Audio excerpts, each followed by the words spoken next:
அன்பர் ஜெப ஊழியங்கள். கர்த்தர் உங்களோடு இடைப்பட எங்களோடு இணையுங்கள். அன்பரின் நேரம். பாட வேணும், துதிக்க வேணும், பாட்டு பாடி புகழ வேணும். எத்தனைதான் ஆசை இந்த மனசுல. நல்லா பாடினாலும் ஏக்கோ இன்னும் தீரல. நல்லா பாடினாலும் ஏக்கோ இன்னும் தீரல. உங்களை பாட வேணும், துதிக்க வேணும், பாட்டு பாடி புகழ வேணும். எத்தனைதான் ஆசை இந்த மனசுல. நல்லா பாடினாலும் ஏக்கம் இன்னும் தீரல. நல்லா பாடினாலும் ஏக்கம் இன்னும் தீரல. ஏக்கம் தீரல, ஆசை மாறல, பாட்டு போதல என் வாழ்வுல. ஏக்கம் தீரல, ஆசை மாறல, பாட்டு போதல என் வாழ்வுல. உங்களை பாட வேணும், துதிக்க வேணும், பாட்டு பாடி புகழ வேணும். எத்தனைதான் ஆசை இந்த மனசுல. நல்லா பாடினாலும் ஏக்கம் இன்னும் தீரல. நல்லா பாடினாலும் ஏக்கம் இன்னும் தீரல. சங்கீதங்கள் பாட வேணும், சப்த சுரம் இருக்க வேணும். ஜதிகள் சேர்த்து துதிகள் தினம் பாடணும். உங்களை பாட பாட ஏக்கமெல்லாம் தீரணும். உங்களை பாட பாட ஏக்கமெல்லாம் தீரணும். சங்கீதங்கள் பாட வேணும், சப்தஸ்வரம் இருக்க வேணும். ஜதிகள் சேர்த்து துதிகள் தினம் பாடணும். உங்களை பாட பாட ஏக்கமெல்லாம் தீரணும். உங்களை பாட பாட ஏக்கமெல்லாம் தீரணும். ஏக்கம் தீரல, ஆசை மாறல, பாட்டு போதல என் வாழ்வுல. ஏக்கம் தீரல, ஆசை மாறல, பாட்டு போதல என் வாழ்வுல. உங்களை பாட வேணும், துதிக்க வேணும், பாட்டு பாடி புகழ வேணும். எத்தனைதான் ஆசை இந்த மனசுல. நல்லா பாடினாலும் ஏக்கம் இன்னும் தீரல. நல்லா பாடினாலும் ஏக்கம் இன்னும் தீரல.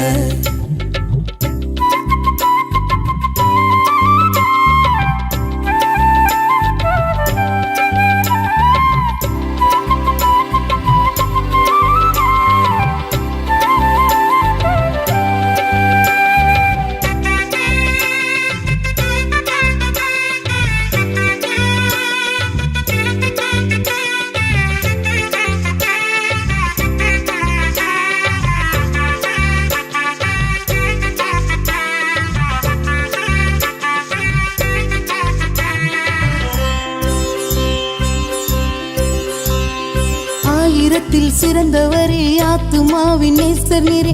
அழகழகா பாட்டு பாடி புகழணும். உங்க ஆசையத்தான் கொள்ள கொண்டு போகணும். உங்க ஆசையத்தான் கொள்ள கொண்டு போகணும். ஆயிரத்தில் சிறந்தோரே, ஆத்துமாவின் நேசர் நீரே. அழகழகா பாட்டு பாடி புகழணும். உங்க ஆசையத்தான் கொள்ள கொண்டு போகணும். உங்க ஆசையத்தான் கொள்ள கொண்டு போகணும். ஏக்கம் தீரல, ஆசை மாறல, பாட்டு போதல என் வாழ்வுல. ஏக்கம் தீரல, ஆசை மாறல, பாட்டு போதல என் வாழ்வுல. உங்களை பாட வேணும், துதிக்க வேணும், பாட்டு பாடி புகழ வேணும். எத்தனைதான் ஆசை இந்த மனசுல. நல்லா பாடினாலும் ஏக்கம் இன்னும் தீரல. நல்லா பாடினாலும் ஏக்கம் இன்னும் தீரல. Elim glorious revival church Kodambakkam சிலுவை தியான கூட்டத்தில் பிப்ரவரி 26 திங்கட்கிழமை மாலை 6 மணிக்கு சகோதரி எலிசபெத் ராஜ்குமார், போதகர் ராஜ்குமார் அவர்கள் கலந்து கொண்டு தேவ செய்தி அளிக்கிறார்கள். இயேசுவின் சிலுவை பாடுகளை குறித்து தியானிக்கிற இந்த கூட்டத்தில் தவறாது கலந்து கொள்ளுங்கள். கர்த்தருடைய ஆசீர்வாதத்தை பெற்றுக்கொள்ளுங்கள். கன்னியாகுமரி மாவட்டம் ஆண்டார்குளம் CSI தேவாலயத்தில் சிறப்பு உபவாச கூட்டம். தேவ செய்தி சகோதரி எலிசபெத் ராஜ்குமார் மற்றும் போதகர் ராஜ்குமார் அவர்கள். நடைபெறும் நாள் மார்ச் 2 சனிக்கிழமை. நேரம் காலை 10 மணி. தேர்தலை எதிர்நோக்கியுள்ள இந்திய தேசத்திற்காகவும் உங்களுடைய தனிப்பட்ட ஜப குறிப்புகளுக்காகவும் உபவாசத்தோடு ஜெபிக்கிற இந்த உபவாச கூட்டத்தில் நீங்களும் கலந்து கொண்டு தேவ ஆசீர்வாதம் பெற்றுக்கொள்ளுங்கள். உபாகமம் 30:9. அப்பொழுது உனக்கு நன்மை உண்டாகும்படி உன் தேவனாகிய கர்த்தர் உன் கைகள் செய்யும் எல்லா வேலைகளிலும் உன் கர்ப்பத்தின் கனியிலும் உன் மிருக ஜீவனின் பலனிலும் உன் நிலத்தின் கனியிலும் உனக்கு பரிபூர்ணம் உண்டாகச் செய்வார். உனக்கு பரிபூர்ணம் உண்டாகும்படி செய்வார். இந்த வசனத்தின் தொடக்கம் எப்படி ஆரம்பிக்கிறது? அப்பொழுது நீயோ மனம் திரும்பி கர்த்தரின் சத்தத்திற்கு செவி கொடுத்து செவி கொடுத்து நான் இன்று உனக்கு கற்பிக்கிற அவருடைய எல்லா கற்பனைகளின்படி நீ செய்வாய். அப்பொழுது உனக்கு நன்மை உண்டாகும்படி உன் தேவனாகிய கர்த்தர் என்ன செய்வார்? உன் கைகள் செய்யும் எல்லா வேலை, உன் கர்ப்பத்தின் கனி, உன் மிருக ஜீவனின் பலன், உன் நிலத்தின் கனியில உனக்கு என்ன செய்வார்? பரிபூர்ணம் உண்டாகும்படி செய்வார். ஆமென். அப்ப நீங்க கவனிக்கணும், எனக்கு சில நேரத்துல ஏன் எனக்கு பரிபூர்ணம் இல்லை, ஏன் எனக்கு ஒரு நிறைவு இல்லை, ஏன் எனக்கு ஒரு சில விஷயத்துல குறைவாவே இருக்குது. குறிப்பாக பொருளாதார விஷயங்களிலே அல்லது குடும்பத்தின் காரியங்களிலே எத்தனையோ நீங்க சொல்லிட்டே போகலாம். அதனால ஏன் இன்னும் எனக்கு ஒரு பரிபூர்ணம் நிறைவு வரல? ஆண்டவர் நான் விசுவாசிக்கிறேன். கர்த்தர் வார்த்தை என்ன சொல்றது? அவர் நிறைவானவர். ஆமென். அவர் நிறைவானவர். அவரை பற்றி சொல்லும் பொழுது கர்த்தர் சம்பூர்ணர். ஆமென். அவர் பரிபூர்ணர். எல்லாவற்றாலும் நிரப்புகிறவர். அதுதான் அவங்களுடைய பெயர்லாம். அப்படிப்பட்ட ஆண்டவர் தான் நம்ம தேடுறோம், ஆராதிக்கிறோம். ஆமென். அப்படி இருக்கும் பொழுது ஏன் எனக்கு நன்மை உண்டாகல, எனக்கு ஏன் குறை தீரல? எத்தனையோ அவங்களுடைய சூழ்நிலைகள்ல ஏதோ ஒரு கொஸ்டின் இருக்கலாம். அப்போ வசனம் என்ன சொல்லுகிறது? நீயோ மனம் திரும்பி. ஏதோ ஒரு விஷயத்துல நம்ம மனம் திரும்ப வேண்டியது இருக்கும். புரியுதுங்களா உங்களுக்கு? நம்ம நினைச்சு நான் மனம் திரும்பி ரட்சிக்கப்பட்டேன், மனம் திரும்பி இயேசுப்பாவை ரட்சகராக ஆண்டவராக ஏற்றுக்கொண்டேன். ஓகே. ஆனாலும் வசனம் சொல்லுகிறது ஆண்டவருடைய பிள்ளைகளுக்கு தான் கர்த்தர் வந்து பேசுகிறார். தேவனுடைய ஜனத்துக்கு தான் சொல்றார், நீ மனம் திரும்ப வேண்டிய பகுதி இருக்கு. அந்த மனம் திரும்பி கர்த்தரின் சத்தத்துக்கு செவி கொடுக்கிறார். அதான் முக்கியம். நான் ஏற்கனவே சொல்லியிருக்கேன், ஏசு என்ன சொன்னார்? ஒருவர் எங்களிடத்தில் வந்து என் வார்த்தைகளை கேட்டு அதன்படி செய்தார் அவன் எப்படி இருப்பான்? கண்மலையில கட்டப்பட்ட வீட்டு போல இருப்பான். எத்தனை நல்ல புயல் காத்து இருந்தா வந்தாலும் வெள்ளம் வந்தாலும் அவன் ஒன்றும் செய்யாது. அப்போ ஆண்டவருடைய சத்தத்துக்கு என்ன செய்யணும்? நம்ம செவி கொடுக்கணும். அதுதான் ஆண்டவர் சொல்றாரு, நான் உனக்கு கற்பிக்கிற நீ எல்லாத்துக்கும் சத்தத்துக்குலாம் என்னுடைய சத்தத்துக்கு செவி கொடுக்கணும். முதல்ல மனம் திரும்பிடு. நீ ஏதோ ஒரு காரியத்துல இருந்து மனம் திரும்ப வேண்டியது அவசியம். அதுல இருந்து மனம் திரும்பிடு. கர்த்தருடைய சத்தத்துக்கு என்ன செய்ய? செவி கொடுத்து இன்று உனக்கு கற்பிக்கிற அவருடைய எல்லா கற்பனைகளின்படி செய்வாய். இதுவரைக்கும் நீங்க ஆண்டு வார்த்தையெல்லாம் கேட்டு சில வார்த்தையை இந்த காலில் வாங்கி அந்த காலில் விட்டுருக்கலாம், சில வார்த்தைகளை மட்டும் செஞ்சுட்டு சில வார்த்தைகளை விட்டுருக்கலாம், ஏதோ காரியம் இருக்கலாம். இன்று கற்பிக்கிற அவருடைய கற்பனைகளின்படி எல்லாம் நீ செய்ய. நீ அப்படி செய்வாய். அப்படி செய்யும்போது என்ன நடக்கும்? அப்பொழுது உனக்கு நன்மை உண்டாகும்படி உன் தேவனாகிய கர்த்தர் உன்னுடைய எல்லா காரியங்களிலும் பரிபூர்ணம் உண்டாகும்படி செய்வார். ஆமென். அல்லேலூயா. இப்போ இன்றைக்கு ஆண்டவர் கற்பிக்கிற காரியம் என்ன? அதுதான் நம்ம பார்க்க போகிறோம். இன்றைய தினத்தில் ஆண்டவர் நமக்கு சொல்ல போகிற காரியம் என்ன? பரிபூர்ணம் உண்டாகிறதுக்காக தேவனுடைய வார்த்தை நமக்கு என்ன சொல்லுகிறது என்பதை நாம இன்றைக்கு தியானிக்க போகிறோம். அப்போ ஆண்டவர் எப்பவுமே நாம பரிபூர்ணப்படுத்ததான் விரும்புவார். இயேசு யோவான் சுவிசேஷம் 10ஆம் அதிகாரம் 10ஆம் வசனம் என்ன சொல்லுகிறது? இயேசு என்ன சொன்னார்? நான் ஜீவன் உண்டாயிருக்கவும் அது பரிபூர்ணப்படவுமே வந்தேன். அப்போ நம்ம எல்லாருக்கும் ஆண்டவர் நித்திய ஜீவன் கொடுத்திருக்கிறார். இந்த ஜீவன் நமக்குள்ளே இருக்கிறார். அவரை நம்ம ஏற்றுக்கொண்டவர்கள், ரட்சிக்கப்பட்டவர்கள். ரட்சிக்கப்படாத இன்னும் யாரோ ஒருத்தர் இன்றைக்கு இயேசுவே ரட்சகர் ஆண்டவர் என்று உள்ளத்திலும் உங்களுடைய வாழ்க்கையிலும் முழுமையை நீங்கள் ஏற்றுக்கொள்ளும் பொழுது அவர்களுக்கு ஜீவனா இருக்கிறார். அப்போ நமக்குள்ளே ஜீவன் இருக்கிறது. அந்த ஜீவன் பரிபூர்ணப்படதான் ஆண்டவர் வந்தார். நாம் என்ன செய்யறோம்? ஜீவனெல்லாம் பெற்றுக்கொள்றோம், ஆனா அது பரிபூர்ணப்பட விடுறதில்லை. நாம் வளர வேண்டும். அப்போ நாம் வளர்றதுக்கு நம்முடைய ஜீவனை கொடுத்த ஆண்டவர் அந்த ஜீவன் பரிபூர்ணப்படணும், கொஞ்சம் கொஞ்சமா பெருகணும், பரிபூர்ணம் அடையணும் என்பதற்காக தான் இயேசு இந்த உலகத்திற்கு வந்தார். ஆமென். அப்போ அந்த விதமாக நாம் எந்தெந்த விதத்தில எல்லாம் ஒரு பூரணத்தை அடைய வேண்டும், ஒரு பரிபூரணத்தை பெற்றுக்கொள்ள வேண்டும் என்பதாக ஆண்டவர் இன்றைக்கு சில காரியங்களை பேச போகிறார். முதலாவதாக ஆண்டவர் நமக்கு கொடுக்க விரும்புகிறது என்ன? ஒரு பரிபூர்ண சந்தோஷம், ஆனந்தம். ஆமென் சொல்லுங்க. அல்லேலூயா. சங்கீதங்களின் புஸ்தகம் 16ஆம் அதிகாரத்துல பாத்தீங்கன்னா 11ஆம் வசனத்துல ஜீவ மார்க்கத்தை எனக்கு தெரியப்படுத்துவீர், ஜீவ மார்க்கத்தை எனக்கு தெரியப்படுத்துவீர், உம்முடைய சமூகத்தில் பரிபூர்ண ஆனந்தமும், உம்முடைய சமூகத்தில பரிபூர்ண ஆனந்தமும், உம்முடைய வலது பாரசத்தில் நித்திய பேரின்பமும் உண்டு. உமது வலது பாரசத்தில் என்ன இருக்கு? நித்திய பேரின்பம் உண்டு. உமது சமூகத்தில் என்ன இருக்கு? பரிபூர்ண ஆனந்தம். ஆமென் சொல்லுங்க. அல்லேலூயா. ஒரு பரிபூர்ண ஆனந்தம், பரிபூர்ண மகிழ்ச்சி ஆண்டவர்கிட்ட அவருடைய சமூகத்துல இருக்கு. அதுக்குதான் அவர் ஜீவ மார்க்கத்தை நமக்கு தெரியப்படுத்துறார். இதுதான்ப்பா வழி, நானே வழி, நானே சத்தியம், நானே ஜீவன். அவர் மார்க்கத்தை, அவர் வழியை போதிக்கிறார். அவர் மதத்தை போதிக்கல. இயேசு கிறிஸ்து எந்த மதத்தை போதிக்கல, மார்க்கத்தை தான் போதிக்கிறார். நல்ல வழி இதுதான் நட, இந்த வழியில இது மரண வழி, வேண்டாம் மகனே மகளே, பாவ வழியில போகாத, உலகம் போற வழியில நீ போய் நீ நரகத்துக்கு போயிடாத, ஜீவ வழியை நான் உனக்கு காட்டுகிறேன், சத்திய வழி உனக்கு நான் காட்டுகிறேன் என்று சொல்லி ஆண்டவர் நமக்கு பேசுகிறார். அப்போ ஜீவ மார்க்கம், ஜீவ வழி அவர் நமக்கு தெரியப்படுத்துகிறார். அந்த வழியில என்ன இருக்குது? ஜீவ மார்க்கத்தை தெரியப்படுத்தும் பொழுது அது என்ன ரொம்ப முக்கியமான காரியம், சமூகத்துல என்ன இருக்கு? பரிபூர்ண ஆனந்தம். ஒரு உண்மையான சந்தோஷத்தை நமக்கு கொடுக்கிறவர், உண்மையான சமாதானத்தை நமக்கு கொடுக்கிறவர். துயரப்பட்டவர்களுக்கு ஆனந்த தைலத்தை கொடுப்பார். அவர் ஒடுங்கின ஆவிக்கு பதிலாய் துதியின் ஆவியை கொடுப்பார். உங்கள் துக்கம் சந்தோஷமாய் மாறும் என்று சொன்னார். அப்போ நமக்கு அந்த சந்தோஷம் அவர்கிட்ட தான் இருக்கு. அவருடைய சமூகத்துல தான் இருக்கு. அதெல்லாம் நம்ம புரிந்து கொள்ளணும். நிறைய நேரம் நம்ம அதெல்லாம் புரிஞ்சுக்கலாமே, இயேசுவை அறிந்து கூட, ஜீவ மார்க்கத்தை தெரிஞ்சு கூட, ரட்சிக்கப்பட்டு கூட உலக நண்பர்கள் அல்லது உறவுகள் அல்லது எங்கேயோ ஒரு காரியம் அதுல சந்தோஷம் இருக்குதான் நினைச்சு சிலர் போய்கொண்டிருக்கிறீங்க. இன்னும் சிலர் போய்கொண்டிருக்கீங்க. சபையில நடக்கிறதுன்னு சொல்லுகிறேன். நீங்க உங்களுக்கு உறவுகள் ஒரு காரியங்கள்லாம் வேண்டாம் என்று சொல்லல. நாம் மற்றவர்களுக்கு, நாம் உலகத்துக்கு நம்ம உப்பாகவும் வெளிச்சமாக நம்ம கர்த்தர் வைத்திருக்கிறார். பூமிக்கு உலகத்துக்கு தான் சொல்லப்பட்டிருக்கு. அப்போ இந்த பூமிக்கு, இந்த உலகத்துக்கு நம்ம ஆண்டவர் எப்படி வச்சிருக்கிறாரு? உப்பா வச்சிருக்கிறாரு, வெளிச்சமா வச்சிருக்காரு. அப்ப நாம வெளிப்படலைன்னா அவங்களுக்கு எல்லாம் தெரியாது யார் இவங்க.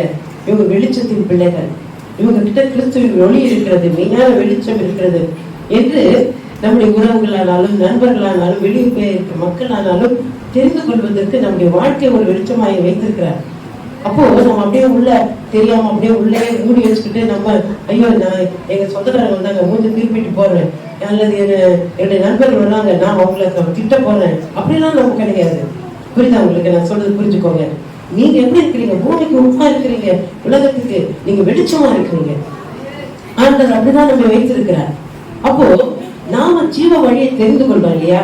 நம்ம தெரிந்து கொண்ட இந்த ஜீவ வழியை நம்ம மற்றவர்களுக்கு காட்டுகிறவர்களாக இருக்க வேண்டும். ஆமென். அல்லேலூயா. அப்போ அங்க போய் நாம சந்தோஷத்தை தேடக்கூடாது. புரியுதா உங்களுக்கு? அவங்களோட கூட அவங்களுடைய சந்தோஷத்தை, அவங்க உலக பிரகாரமான சந்தோஷத்தில் வாழ்கிறவர்கள். சிலர் பாவ சந்தோஷத்துல இருப்பாங்க, சிலர் இருளின் சந்தோஷத்துல இருப்பாங்க, அந்தகார சந்தோஷத்துல இருப்பாங்க. அந்த சந்தோஷத்துல நம்ம பங்கெடுக்கிறவர்களாக ஒரு நாள் இருக்கக்கூடாது. புரியுதா உங்களுக்கு? நமக்குள்ள இருக்கிற சந்தோஷம் நித்திய சந்தோஷம். நமக்குள்ள இருக்கிற சந்தோஷம் சமாதானம்னா உலகத்தால் கொடுக்கவும் முடியாது, உலகத்தால எடுக்கவும் முடியாது. அப்படிப்பட்ட சந்தோஷம், அந்த சந்தோஷத்தை ஆண்டவர் கொடுத்திருக்கிறார். அப்போ ஆண்டவர் நம்ம கொடுத்திருக்கிற சந்தோஷம் எல்லாருக்கும், நம்ம சிறுமைப்பட்டவர்களுக்கு எல்லாம் நம்ம வெளிச்சத்தை கொண்டு போற அளவுக்கு சந்தோஷம் தீர்க்கதரிசி ஏசாயா மூலமா ஆண்டவர் சொல்லியிருக்கிறார். கர்த்தருடைய ஆவியானவர் நம்ம மேல இருக்கிறார். துயரப்பட்டவர்களுக்கு, ஒடுக்கப்பட்டவர்களுக்கு, அவங்க சிறைப்பட்டவர்களுக்கு எல்லாம் விடுதலை, சந்தோஷத்தை கொண்டு போகிறவர்கள். அந்த சந்தோஷம், அந்த சமாதானம், பரிபூர்ண ஆனந்தம் எங்க இருக்குது? அவருடைய சமூகத்துல தான் இருக்கு, அவருடைய பிரசனத்துல தான் இருக்கு. அதை நம்ம புரிந்து கொள்ளணும். அப்போ அதை புரிந்து கொள்ளாத வரைக்கும் நாம என்ன செய்வோம்? வசனத்தை இந்த காதுல கேட்டு இந்த காதுல விட்டுருவோம். இன்றைக்கு உனக்கு கற்பிக்கிற என்னுடைய வார்த்தையெல்லாம் நீ கேட்டு அதன்படி நீ செய்வாய் என்று சொல்லி ஆண்டு சொல்லும் போது நாம செய்யாம போயிடுவோம். கேட்டுடுவோம், ஆனா செய்யாம போயிடுவோம். அடுத்த நிமிஷமே உலகத்துல எந்த காரியத்துல போய் சந்தோஷமா இருக்கும் அப்படின்னு தேட போயிடுவோம். அதுதான் ஆண்டவர் இன்னைக்கு பேசுறாரு. அவருடைய சமூகத்திலே என்ன இருக்குது? பரிபூர்ண ஆனந்தம். ஹல்லேலூயா. ஒரு மனுஷனுடைய எல்லா துக்கத்தின் தலைகீழாய் மாற்றுகிறது தேவனுடைய சமூகம். ஆமென். அப்போ இந்த அனுபவத்தை பெற்றுக்கொண்டவருடைய வாழ்க்கையில நம்ம பார்க்க முடியும். அண்ணாள் அப்படிதான், அவளுக்கு பெரிய குறை இருந்துச்சு, அவ்வளோ வேதனை, அவளை இப்ப பார்த்தாலும் அழுதுட்டே தான் இருப்பாளாம். வசனம் பார்க்கிறோம் 1 சாமுவேல் 1:10 அவள் மிகவும் அழுதா, மனம் கசந்து அழுதா. அவ்வளவு அழுகையோடு தான் ஆண்டவர் சமுதிரம் போய் தன்னுடைய இருதயத்தெல்லாம் ஊற்றி விட்டார். அல்லேலூயா. அதுக்கப்புறம் வசனம் சொல்லுகிறது, அதே 1 சாமுவேல் 1:18 வசனத்துல, அதன் பின் அவள் துக்கமுகமாக இருக்கவில்லை. ஆமென் சொல்லுங்க. அல்லேலூயா. சொல்லுங்க, மனம் கசந்து அழுதவள் துக்கமுகமாக இருக்கவில்லை. அதனால என்ன நடந்துச்சு? கர்த்தர் சாமுவேல் தீர்க்கதரிசி கொடுத்தார். நாம என்ன செய்யறது தெரியுமா? ஜெபம் பண்றோம், ஆண்டவர் சமுதிரம் கண்ணீர் விட்டு அழுது கேட்போம். அதுக்கப்புறம் வீட்டுக்கு போய் புலம்புவோம், இல்ல சர்ச்சை விட்டு வெளியே போவதே புலம்புவோம். வருவாங்க பார்த்தீங்களா, என்னாச்சு? அது என்ன பண்றது? இத்தனை வருஷமா காத்துட்டு இருக்கிற, அது ஒண்ணு வலியும் போல, இந்த சளியும் போல, சனியும் போகலன்னு சொல்லிட்டு இருக்கோம். இது அவங்களுக்கு போகும்போதே புலம்பல். அப்ப ஆண்டு சமூகத்துல நீங்க அந்த பேரின்பத்தை ஆனந்தத்தை பெற்றுக்கொண்டதுக்கு அர்த்தம் என்ன யோசிச்சு பாருங்க. எப்பொழுதும் கர்த்தருக்குள்ள சந்தோஷம் இருக்கணும், எப்பொழுதும் கர்த்தருக்குள்ள மகிழ்ச்சி இருக்கணும். ஆண்டவருக்குள்ள கர்த்தருக்குள் சந்தோஷமா இருக்கிறது என்று மறுபடியும் சொல்லுகிறேன். வசனம் ஒவ்வொன்றும் பாருங்க, அதுதான் சொல்லுகிறது. அப்ப அவர் சமூகத்துலதான் என்ன இருக்கு? பரிபூர்ண ஆனந்தம். ஆனந்தத்திலே என்னது? பரிபூர்ண ஆனந்தம். அப்ப அந்த பரிபூர்ண ஆனந்தத்தை நீங்க புரிந்து கொள்ளணும். அதுக்குதான் ஆண்டவர் எப்பொழுதும் நம்ம பாடணும், துதிக்கணும்னு சொல்றோம். அபிஷேகம் பெற்றுக்கொண்டவங்க ஆவில நிரம்பி நிரம்பி என்ன செய்யணும்? கர்த்தரை துதிக்கணும், பாடுங்க. பிரச்சனை எல்லாம் இருக்கும், ஒருவேளை டோர் பக்கத்துல நம்மளுடைய சந்தோஷத்தை கெடுக்கிற மாதிரி சத்துரு என்ன செய்வான்? போராட்டி தான் இருப்பான். அவனுடைய வேலையா தான், ஐயோ இவங்க துக்கப்படுத்த வந்தாக்க இவங்க சந்தோஷமா இருக்கிறாங்களே என்று சொல்லி நினைப்பான். ஆனா ஆண்டவருக்குள்ள இருக்கிற பிள்ளைகள், ஐயோ எனக்கு இப்படி சொல்றாங்களே, ஐயோ என்ன இப்படி பேசுறாங்களே, ஐயோ இப்படி ஒண்ணு நடக்குது, ஐயோ நான் நம்புனே, விசுவாசிச்சனே, ஜெபம்னே, இப்படி இருக்குதே என்று கர்த்தருக்குள்ள ஸ்ட்ராங்கா இருக்கிறவங்க சொல்ல மாட்டாங்க. இப்ப பிரியமானவர்களே, நம்முடைய வாழ்க்கையில போராட்டங்கள் வரும், குறைவுகள் வரும், பிரச்சனைகள் வரும், தேவைகள் வரும். ஆனா நீங்க எப்படி இருக்கிறீங்க? நீங்க ஆண்டுக்குள்ள சந்தோஷமா பாடுறீங்களா? சந்தோஷமா துதிக்கிறீங்களா? கர்த்தர் எல்லாத்தையும் பார்த்துக்குவார். என் தேவை ஒன்றுதான். நிறைய தேவை இருக்கலாம். நான் இடத்துல ஆண்டவர், என் தேவை ஒன்றுதான், உன் பாத சேவைதான். ஆமென். பிள்ளைகளை ஆண்டவர் நம்மை அப்படிப்பட்ட ஒரு சந்தோஷத்தின் அபிஷேகத்துல நிரப்ப விரும்புகிறார். ஆமென். இனி வர்ற காலம் இன்னும் கொடிய காலங்கள் வரும் என்று அறிவாயாக.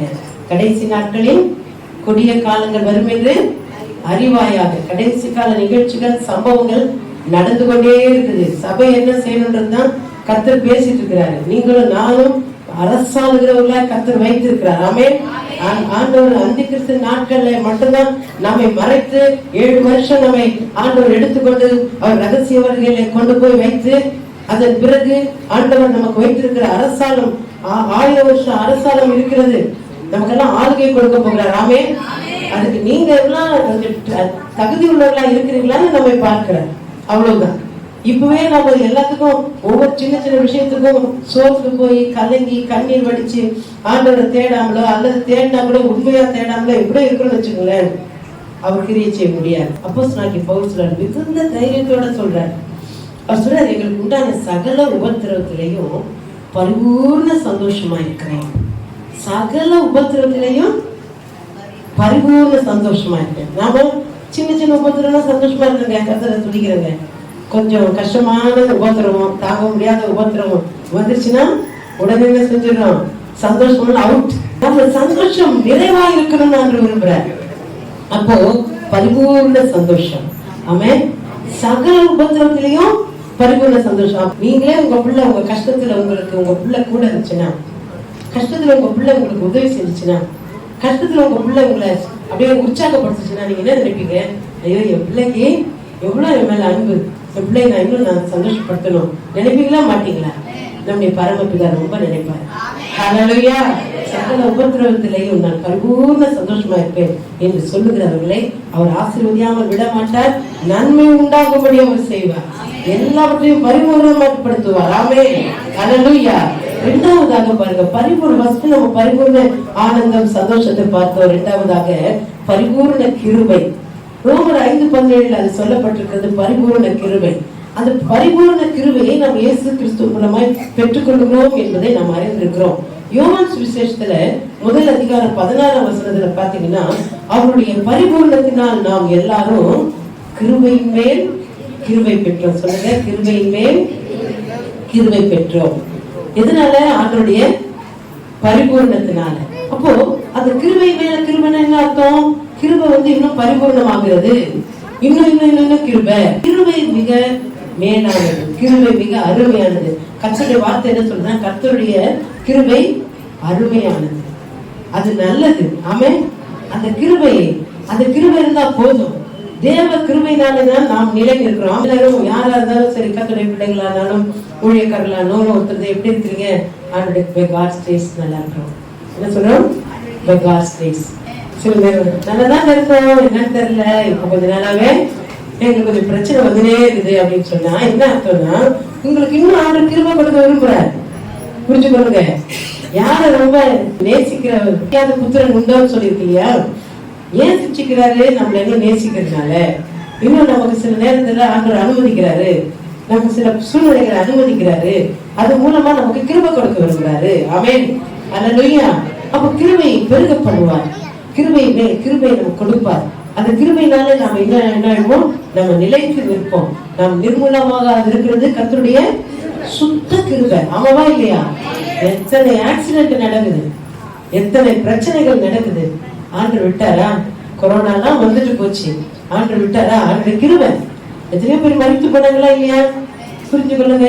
அப்போ நம்ம நிர்மூலமாக இருக்கிறது கர்த்தருடைய சுத்த கிருபைங்க. அந்த கிருபையை நம்ம இழந்துடவே கூடாது. புரியுதா உங்களுக்கு? அப்போஸ்தலனாகிய பவுல் சொல்லும்போது சொல்வார் பிலிப்பியர்ல, நான் குறைபடவும் நிறைவேற்றுறதுக்கு நான் போதிக்கப்பட்டேன்னு சொல்றேன். ஆமென். எந்த சூழ்நிலையிலும் மனநம்பியமா இருக்க கற்றுக்கொண்டேன். குறைவா இருக்கும் தெரியும், தாழ்ந்திருக்கும் தெரியும், வாழ்ந்திருக்கும் தெரியும். குறைவு இருந்தாலும் சரி, நாம் நிறைவா இருக்கிற மாதிரி நான் என்ன பண்ணப்பட்டேன்? போதிக்கப்பட்டேன். போதிக்கப்பட்டிருக்கிறோம். அப்ப அந்த போதனை நமக்கு இருக்கிறது, கர்த்தருடைய போதனை. அந்த போதனை என்ன சொல்லும்? உபத்திரவப்பட்டாலும் சோர்ந்து போகாத. ஆமென். அதி சீக்கிரத்தில் நீங்கிவிடும் லேசான உபத்திரவம் நித்தியமான மிக அதிகமான கனமகிமை உண்டாக்கும் என்றெல்லாம் போதிக்கிறது தான் கர்த்தருடைய வார்த்தை. புரியுதா? உபத்திரவத்தை கொண்டு சோர்ந்து போகாத. உலகத்துல உபத்திரவம் உண்டு, ஆனாலும் திடன் கொள்ளுங்கள், நான் உலகத்தை ஜெயித்தேன். ஹல்லேலூயா. அதுதான் ஆண்டவருடைய போதனை. இதெல்லாம் சொல்லி போதிக்கிறார், கிருபை மேல கிருபை பெறுவதற்கு.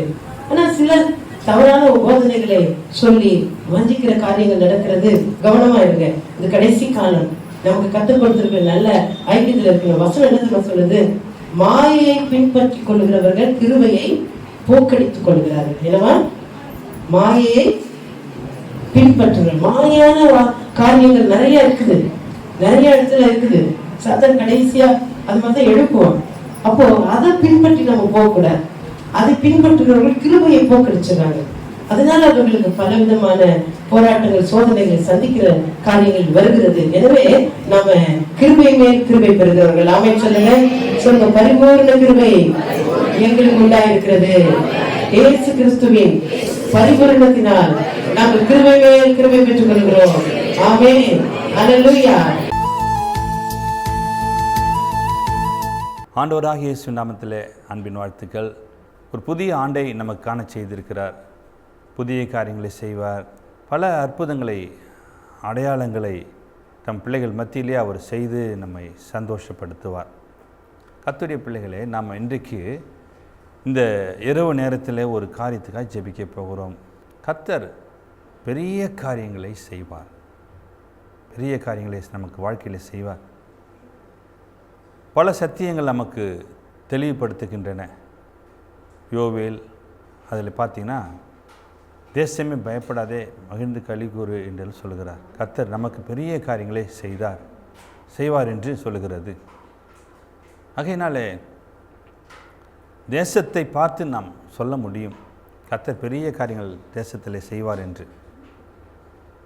அடுத்து சங்கீத பகுதியிலே சொல்லுகிறது, புறஜாதிகள் சொல்லிக் கொள்வார்கள், கர்த்தர் இவர்களுக்கு பெரிய காரியங்களை செய்தார் என்று.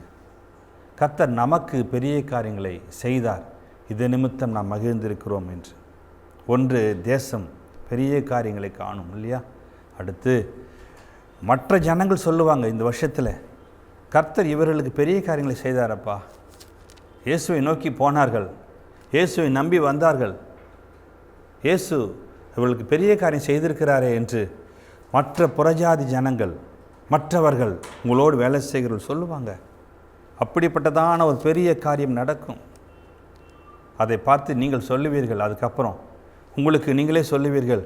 உங்கள் இருதயத்துக்கு தெரிஞ்ச சில காரியங்கள் உங்களுக்கே தெரியும். அப்படிப்பட்ட காரியம் சொல்ல வைப்பார் ஆண்டவர். என்ன காரியம்னா, கர்த்தர் நமக்கு குடும்பமாய் சொல்ல வைப்பார், கர்த்தர் நமக்கு பெரிய காரியங்களை செய்தார், இது நிமித்தம் நாம் மகிழ்ந்திருக்கிறோம் என்று நீங்கள் குடும்பத்தாரோடு சொல்லுவீர்கள். தேசம் சொல்லும், மற்ற ஜனங்கள் சொல்லுவார்கள், உங்கள் குடும்பத்தார் உங்களோடு இணைந்து நீங்கள் சொல்லுவீர்கள், கர்த்தர் நமக்கு பெரிய காரியம் செஞ்சிருக்கிறாருப்பா, நாங்கள் மகிழ்ந்திருக்கிறோம் என்று சாட்சியாய் சொல்ல வைப்பார். புரிகிறதா உங்களுக்கு? அப்படிப்பட்டதான ஒரு காரியம் இந்த வருடத்தில் நடக்கும். விசுவாசிக்கிறீங்களா? தேசம் பெரிய காரியங்களை காணப்போகிறது. ஜெபிக்க போகிறோம்.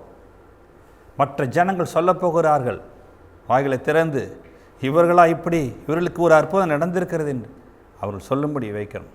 அடுத்ததாய் நீங்கள் குடும்பத்தாரோடு சேர்ந்து ஆண்டவர் மகிமைப்படுத்தி சாட்சி சொல்லும்படியான காரியத்தை வைப்பார். சபைகளிலே மற்ற இடங்களிலெல்லாம் ஜெபிப்போமா? அப்படிப்பட்டதான ஒரு பெரிய காரியம். விசுவாசிங்க. கண்ணை மூடி ஜெபிப்போம். தகப்பனே, உமக்கு நன்றி அப்பா. நாங்கள் விசுவாசித்திருக்கிறவர் இன்னார் என்று நாங்கள் அறிந்திருக்கிறோம். நாங்கள் விசுவாசித்திருக்கிறவர் இன்னார் என்று நாங்கள் அறிந்திருக்கிறோம். அவர் எப்படிப்பட்டவர் என்று எங்களுக்கு தெரியும்.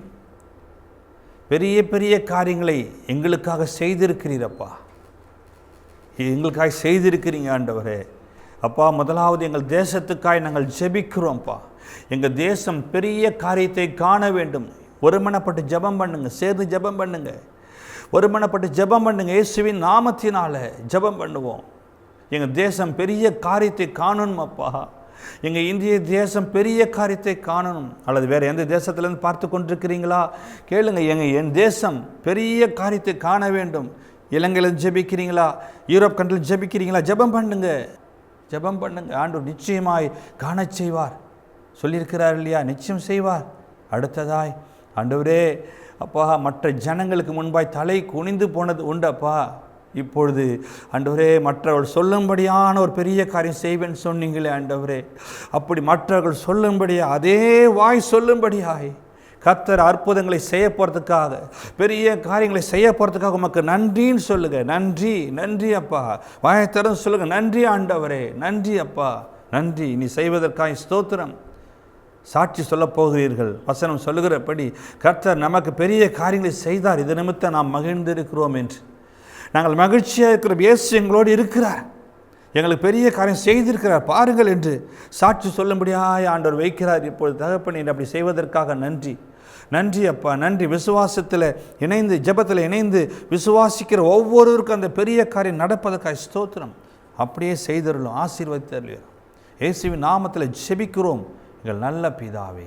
ஆமீன், ஆமீன். அன்பர் ஜெப ஊழியங்கள், விருத்தாச்சலம், கடலூர் மாவட்டம், தமிழ்நாடு. எங்கள் மொபைல் மற்றும் வாட்ஸ்அப் எண்கள் 9894333923 மற்றும் 9865868439. கர்த்தர் உங்களை ஆசீர்வதிப்பாராக.